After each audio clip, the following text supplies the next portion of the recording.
Hello and welcome to this video. Basically, I'm looking at different camera bodies and the famous Nikon versus Canon.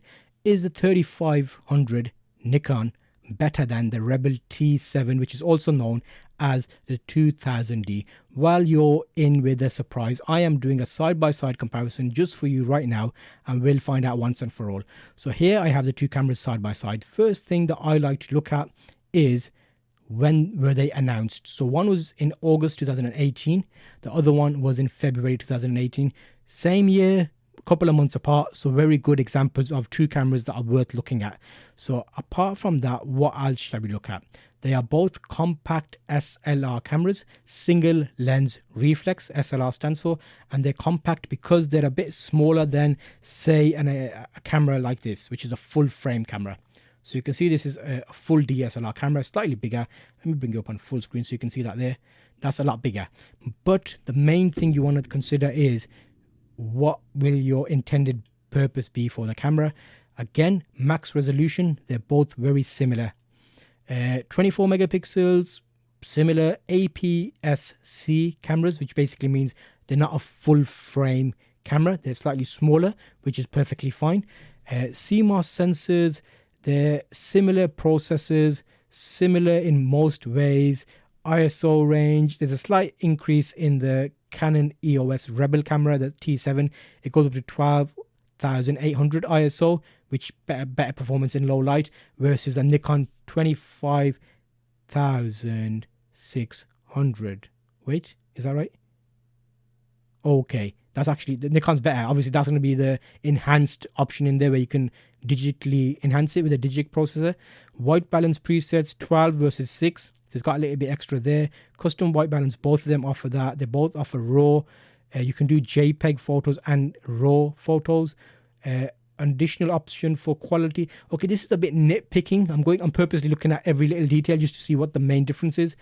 It will be down to preference mostly if you're shooting Nikon or Canon.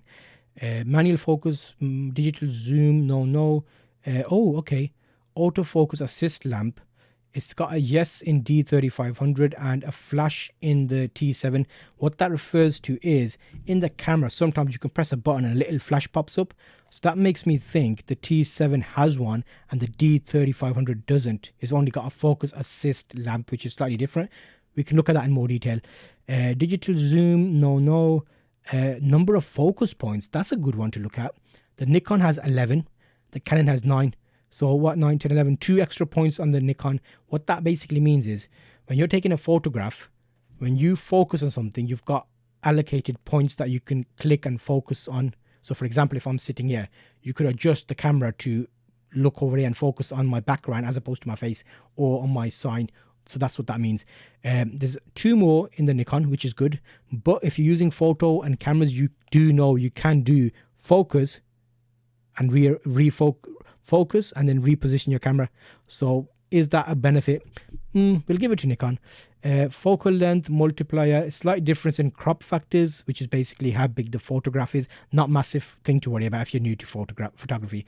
Fixed articulating screens, basically a screen behind them. So that, I'm not even showing you my screen.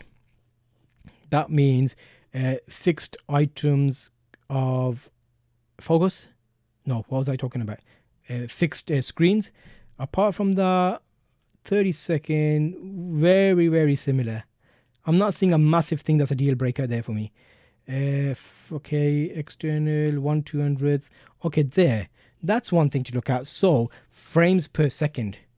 One of the cameras will have less frames per second.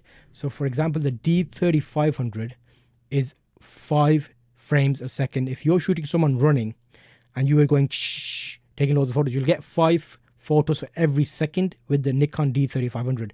With the Canon, you'll get 3. So it's a slight difference there you can note. Apart from that, what else do we have? Self timer, yes. Anything else? Okay, let's have a look at video modes. The Nikon D3500 offers 1920 by 1080 at 60 frames a second at its highest. And that is interesting. The Canon only has 30 frames a second. Okay. Dolisa, if you'd like to do 1920 by 1080 video, you'll get 30 more frames a second on the Canon D3500. If you're still with me, let me know. I'll explain what that means. So apart from that, what else we got? USB 2, mini HDMI out, built-in wireless in both cameras. Yes, okay. So what we mean by that is, if he's doing video, that extra money that you're paying for a Nikon 3500 is a bit expensive or a bit more pricey, is because firstly, the main difference is you're getting a few more focus points, 2 more focus points when you take photos. I personally wouldn't use that as a massive deal breaker. Apart from that, this might be very important. The video recording capabilities of the Nikon, based on DP review that I looked at, is showing me 1920 by 1080, which is 60 frames a second. Is it 60p? 60p. Ooh, that's the, yeah, 60p.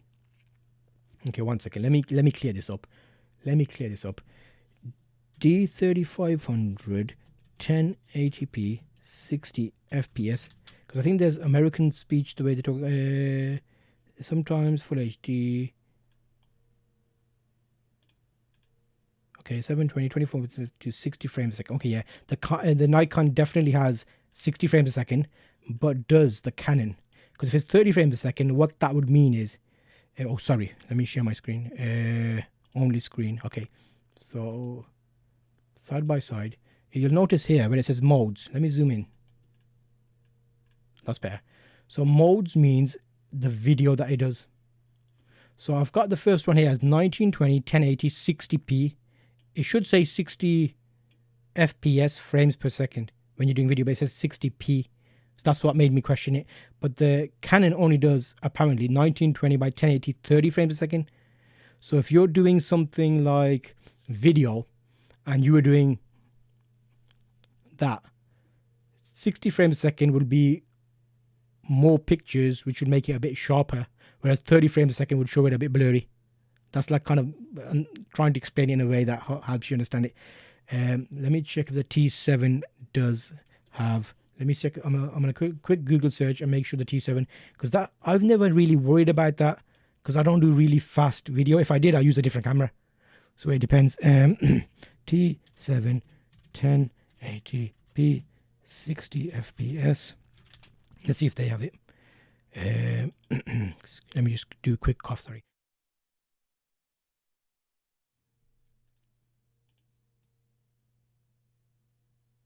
Yeah, okay. So that is a difference. So just to be like a full-on comparison, to give you a full-on so you know what I'm talking about. Side shot, F3, back on my screen. Okay, there. So that was there. Okay, so what else have we got as we work through that? USB, battery packs. Okay, battery life, weight. Okay, the Nikon is a bit lighter. The Nikon is 365 grams versus the Canon 475 grams. So quite a bit of a difference there in terms of weight. Okay, so the main deal breaker here is going to be, is it important to have 1080p video at 60 frames a second or 30 frames a second? Because now that makes sense to me, because that is a function that people would want. So then if there's a price difference, that's where the justification of the price difference is. The Nikon has 2 more focus points and the extra 30 frames a second for video, which the Canon doesn't have. The Nikon is a bit lighter, which if you're carrying it around all day, and the Canon has 3 frames a second for photos. The Nikon has 5. So now that is justifiable why one is more expensive than the other. When you pay generally in cameras and photography, if you pay a bit more money for something, it's mostly for an extra little perk that you get.